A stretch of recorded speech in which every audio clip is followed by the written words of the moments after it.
ಕೆಎಸ್ಸಿಎಯಿಂದ ಮತ್ತೊಂದು ನಿರ್ಲಕ್ಷ್ಯ ಬೆಳಕಿಗೆ ಬಂದಿದೆ. ಇದ್ದೂ ಇಲ್ಲದಂತಿದೆ ಮೆಡಿಕಲ್ ಕಮಾಂಡ್ ಸೆಂಟರ್. ಸ್ಟೇಡಿಯಂ ಆವರಣದಲ್ಲಿರುವಂತಹ ಮೆಡಿಕಲ್ ಸೆಂಟರ್ ಇದು ಇದ್ರೂ ಸಹ ಇಲ್ಲದೆ ಇರೋ ತರ ಇದೆ. ಪ್ರತಿ ಮ್ಯಾಚ್ ಆದಾಗಲೂ ಸಹ ಇಲ್ಲಿ ಸೆಂಟರ್ ಇರುತ್ತೆ. ಪ್ರಥಮ ಚಿಕಿತ್ಸೆಗೆ ನರ್ಸ್ಗಳು ಸಹ ನೇಮಕ ಆಗಿರ್ತಾರೆ. ನಿನ್ನೆ ಅಷ್ಟೊಂದು ಜನ ಸೇರಿದ್ರು ಸಹ ಮೆಡಿಕಲ್ ಸೆಂಟರ್ ಇಲ್ಲ.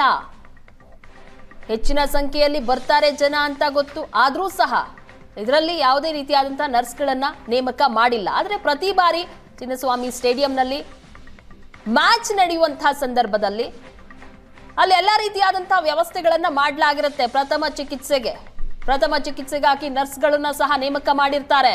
ಆದ್ರೆ ನಿನ್ನೆ ಜನ ಸೇರಿದ್ರು ಸಹ ಮೆಡಿಕಲ್ ಸೆಂಟರ್ ಮಾತ್ರ ಇರಲಿಲ್ಲ. ಚಿನ್ನಸ್ವಾಮಿ ಕ್ರೀಡಾಂಗಣದಲ್ಲಿ ನಡೆದಂತಹ ಕಾಲ್ತುಳಿತದಲ್ಲಿ ದುರಂತ ಪ್ರಕರಣಕ್ಕೆ ಸಂಬಂಧಪಟ್ಟಂತೆ ಅಂದರೆ ಪ್ರತಿಯೊಂದು ಮ್ಯಾಚ್ ಆದಾಗಲೂ ಕೂಡ ಚಿನ್ನಸ್ವಾಮಿ ಕ್ರೀಡಾಂಗಣದಲ್ಲಿ ಇದೀಗ ಏನು ನೋಡ್ತಾ ಇದ್ದಾರೆ ಮೆಡಿಕಲ್ ಕಮಾಂಡ್ ಸೆಂಟರ್ ಅಂತ ಅಂದ್ಬಿಟ್ಟು ಇದೆ. ಈಗ ಏನು ನಮ್ಮ ಕ್ಯಾಮ್ರಾ ಪರ್ಸನ್ ವಿಜುವಲ್ಸಲ್ಲಿ ತೋರಿಸ್ತಾ ಇದ್ದಾರೆ. ಈ ಒಂದು ಮೆಡಿಕಲ್ ಕಮಾಂಡ್ ಸೆಂಟರಲ್ಲಿ ಪ್ರತಿ ಮ್ಯಾಚ್ ನಡೆಯುವಾಗಲೂ ಕೂಡ ಔಷಧಿಗಳನ್ನ ಇಡಲಾಗುತ್ತೆ, ಒಬ್ಬ ಫಸ್ಟ್ ಏಡ್ ಮಾಡೋನ್ನ ಇಡಲಾಗುತ್ತೆ, ಮತ್ತು ಏನು ತ್ವರಿತವಾಗಿ ಬೇಸಿಕ್ಕಾಗಿ ಬೇಕಾಗಿರುವಂತಹ ಎಲ್ಲ ಮೆಡಿಕಲ್ಗಳನ್ನು ಕೂಡ ಔಷಧಿಗಳನ್ನು ಕೂಡ ಇಲ್ಲಿ ಇಡಲಾಗುತ್ತೆ. ಆದರೆ ಏನು ನಿನ್ನೆ ಕಾಲ್ತುಳಿತ ನಡೆದಂಥ ಸಂದರ್ಭದಲ್ಲಿ ಯಾವುದೇ ರೀತಿಯಾದಂಥ ಒಂದು ಪ್ರಿಕಾಷನ್ಸನ್ನು ಕೂಡ ಇಲ್ಲಿ ಕೆಎಸ್ಸಿಎ ತಗೊಂಡಿರಲಿಲ್ಲ ಅನ್ನೋದು ಇದಕ್ಕೆ ಸಾಕ್ಷಿ. ಯಾಕಂದರೆ ಯಾವುದೇ ರೀತಿಯಲ್ಲೂ ಕೂಡ ಇಲ್ಲಿ ಸ್ಟಾಫ್ ಆಗಲಿ ಔಷಧಿಗಳಾಗಲಿ ಏನನ್ನು ಕೂಡ ಇಟ್ಟಿರಲಿಲ್ಲ. ಕೇವಲ ವಾಟರ್ ಬಾಟ್ಲು, ನೀರು, ಹೀಗೆ ಎಲ್ಲವನ್ನು ಕೂಡ ಇಟ್ಟಿರುವಂಥದ್ದು. ಅಂದರೆ ಮೆಡಿಕಲ್ ಕಮಾಂಡ್ ಸೆಂಟರ್ ಇದ್ದರೂ ಕೂಡ ವೇಸ್ಟ್ ಅಂತಲೇ ಹೇಳ್ಬೋದು. ಯಾಕಂದರೆ ಪ್ರತಿ ಮ್ಯಾಚ್ ಆದಾಗಲೂ ಕೂಡ ಇಲ್ಲಿ ಒಂದಷ್ಟು ಇಂಜೆಕ್ಷನ್ಗಳು ಮತ್ತು ಬೇಸಿಕ್ಕಾಗಿ ಏನು ಸಾರ್ವಜನಿಕರಿಗೆ ಬೇಕಾಗಿರುವಂತಹ ಒಂದಷ್ಟು ಮೆಡಿಕಲ್ ಔಷಧಿಗಳನ್ನು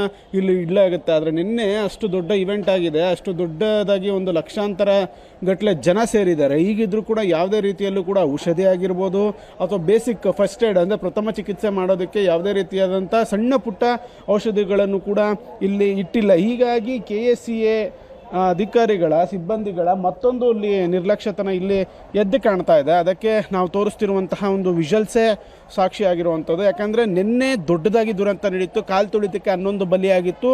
ಈಗಿದ್ರೂ ಕೂಡ ಕೇವಲ ಒಂದು ಮ್ಯಾಚ್ ನಡೆದಾಗ ಮೆಡಿಕಲ್ ಸೆಂಟ್ರಲ್ಲಿ ಕಮಾಂಡ್ ಸೆಂಟ್ರಲ್ಲಿ ಎಲ್ಲವನ್ನೂ ಕೂಡ ಇಡಲಾಗುತ್ತೆ. ಇಷ್ಟು ದೊಡ್ಡ ದುರಂತ ನಡೆದಿದ್ರು ಕೂಡ ಒಬ್ಬ ಸ್ಟಾಫ್ ಇರಲ್ಲ, ಪ್ರಥಮ ಚಿಕಿತ್ಸೆ ಮಾಡೋರು ಕೂಡ ಇಲ್ಲಿರಲಿಲ್ಲ, ಔಷಧಿಗಳು ಕೂಡ ಇಲ್ಲಿ ಇರಲಿಲ್ಲ ಅನ್ನೋದು ಇದೀಗ ಗೊತ್ತಾಗ್ತಿರುವಂಥ ವಿಚಾರ. ಕ್ಯಾಮ್ರಾ ಪರ್ಸನ್ ಸತೀಶ್ ಜೊತೆ ಚೇತನ್, ಏಷ್ಯಾನೆಟ್ ಸುವರ್ಣ ನ್ಯೂಸ್.